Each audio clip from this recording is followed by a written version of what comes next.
අවුරුද්දට බණ 500ක් විතර කියනවා. මොනද කොහොම ඉන්නකොට ඉන්න බෑ ගොඩක් වෙලා. ඉතින් ඔයත්තන්ට ඒක පේන්නේ නැහැ. ඒක පේන්නේ කාටද? ඒක පේන්නේ මට. අයිතින් ගලේ වල විතර අමුතුවෙන් හැදෙන කොහෙවත් එහෙම අඟලක්වත් ඈත් වෙලා නැහැ කිව්වට කොහෙත් තෝම තමයි. එනවාද කියන එක මගේ වැඩ. ඔය පන්සලේ තියෙනවද දන්නේ නැහැ. තියෙන විදිහට ටිකක් ඈත් වෙලා ඉන්න. පොඩි කට්ටිය පරිස්සම් කරගන්න. ඔය දැන් ඔතනක මැත්තේ පොඩි එකෙක් ඉන්නකොට දන්නේ ගාවට වගේ නේ කටුස්ම ගන්නත් බෑ මොකවත් බෑ. එතකොට වැඩිහිටි ක්‍රියාන්වල ටිකක් උමනාවෙන් බලන්න. ඔය හරි අවදාන ඉන්න මහා කේතවාචක වෙලා තියෙනවා පින්නතුනේ. පෑගිලා තියෙනවා කියන්නේ.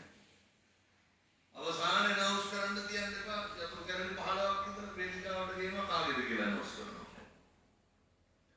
එහෙනම් ටිකක් ඈත්ලා ඉන්න බලන්න. ඈත්නකොට බලන්න ළඟ කානුවෙන් තියනවාද කියලා. මෙතනදී බෝධිසත්වයන්ට අන්තිමේට සසර කල කිරුනේ සතර පෙර නිමිති දැකලා මෙතන අතු මලක් දැක්කේ.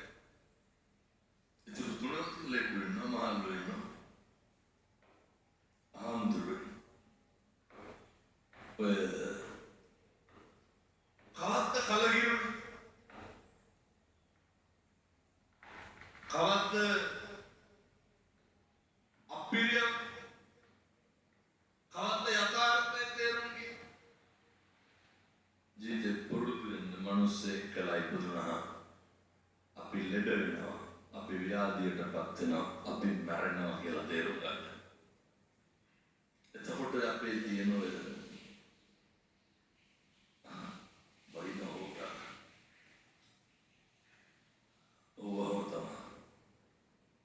ඉඳගෙන ඉන්න මිනිස්සුන්ගේ හිතේ තියෙන වෛරය මොකක්ද? හිතගෙන ඉන්නව මරාගෙන කණ්ඩායම් දෙනවා. ඒ පේන්නේ බණ තියෙන 8 නම් 6ට විතර ඇවිල්ලා පුටු වලින් ඉඳ ගන්නවා. 10ට විතර ඇවිල්ලා පුටු ඉස්සරහින් ඉඳ ගන්නවා.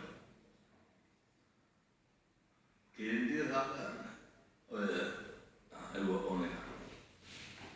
කාලෙකින් ලැබිච්ච මනුෂ්‍ය ආත්ම භාවය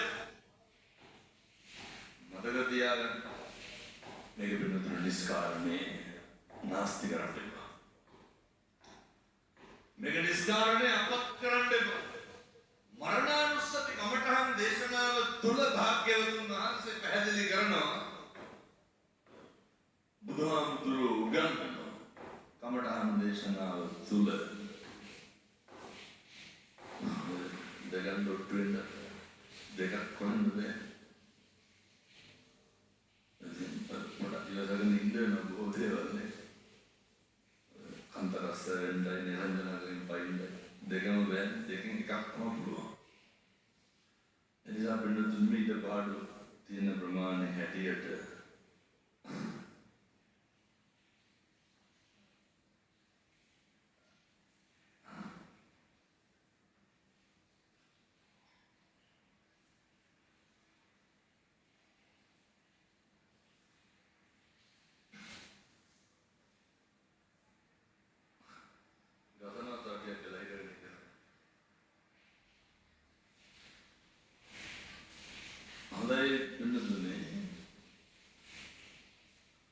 මනුස්සයෙක් කියලා ඉපදුනහම ජීවිතේ වඩන්න ඕන එකක් තමයි මරණානුස්සතිය කියලා කියන්නේ. මරණානුස්සති කමඨහන් දේශනාව තුල බුදුහාමුදුරුවෝ උගන්වනවා. මරණානුස්සති කමඨහන් දේශනාව තුල භාග්‍යවතුන් වහන්සේ පැහැදිලි කරනවා. දැන් මේ පිළිතුරු අද මෙතන බණ අහා ඉන්නවනේ.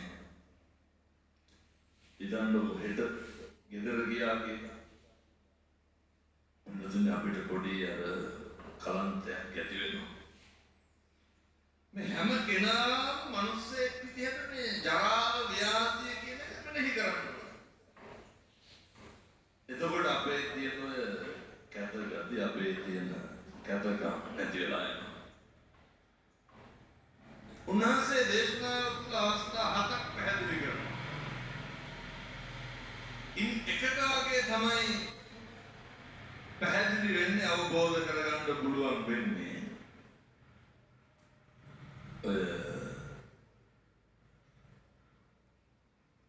පිළිතුරු ජරා ව්‍යාධියේ මූලික අවධි. ඔයත් දැන් අදනේ ඇඟිලි කරුවස්සෙන් මඩ ඉලිප්පෙන්න පුළුවන් මට්ටමට මහ පොළොවේ පය ගන්න පුළුවන් නේද? දැන් කරා ගන්න පුළුවන්. හිතන්න අපි හෙට ගෙදර ගියාට පස්සේ අපිට පොඩි කලන්තයක් එනවා. මම මේ දේශනා කරන්නේ පින්නතුනි මේ මස් ගොඩට වෙන දේ. මම මේ දේශනා කරන්නේ අපිට වෙන දේ. පොඩි කලන්තයක් හැදුනට පස්සේ අපි වෛද්‍යවරු ගාවට ගියපුවාම වෛද්‍යවරු කියනවා අපිට දියවැඩියා රෝගය හැදිලා තියෙනවා. මේක බුණොත් මට වෙන්න ඔයත් අන්ට වෙන්න පුළුවන්.